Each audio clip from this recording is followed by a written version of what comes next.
نحمدہ ونصلی علی رسولہ الکریم اما بعد فاعوذ باللہ من الشیطان الرجیم بسم اللہ الرحمن الرحیم۔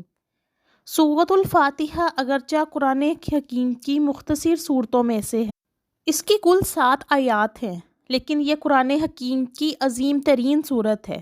اس سورہ مبارکہ کو ام القرآن بھی کہا گیا ہے اور اساس القرآن بھی، یعنی یہ پورے قرآن کے لیے جڑ، بنیاد اور اساس کی حیثیت رکھتی ہے۔ یہ الفاتحہ کس اعتبار سے ہے؟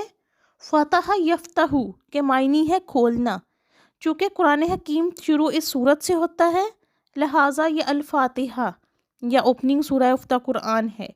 اس کا ایک نام الکافیہ یعنی کفایت کرنے والی اور ایک نام الشافیہ یعنی شفا دینے والی ہے۔ سورۃ الفاتحہ کو سر کے درد کے لیے ماتھے پر ہاتھ رکھ کر پڑھیں، اول و آخر درود شریف پڑھ کر دم کرے۔ تمام درد سر اور شقیقہ کے درد کو مفید ہے۔ 3 دن ایسا کرے، انشاءاللہ رحمت ہوگی۔ سورۃ الفاتحہ ہر مرض کی دعا ہے۔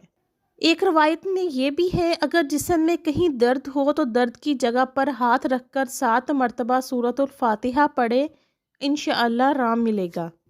اگر کوئی سخت مشکل جو کسی طرح حل نہ ہو سکتی ہو تو اس سے نجات کے لیے سورۃ الفاتحہ کا 21 دن کا عمل کریں، انشاءاللہ بہت مشکلات سے نجات مل جائے گی۔ عمل یہ ہے کہ عشاء کی نماز کے بعد 14 مرتبہ درود شریف پڑھیں، پھر 2 رکعت نماز قضائے حاجت ادا کریں، پھر 14 مرتبہ درود شریف پڑھیں، پھر سورۃ الفاتحہ 14 مرتبہ پڑھیں، پھر 14 مرتبہ درود شریف پڑھیں۔ یہ وظیفہ جمعہ کے دن عشاء کی نماز ادا کر کے شروع کریں۔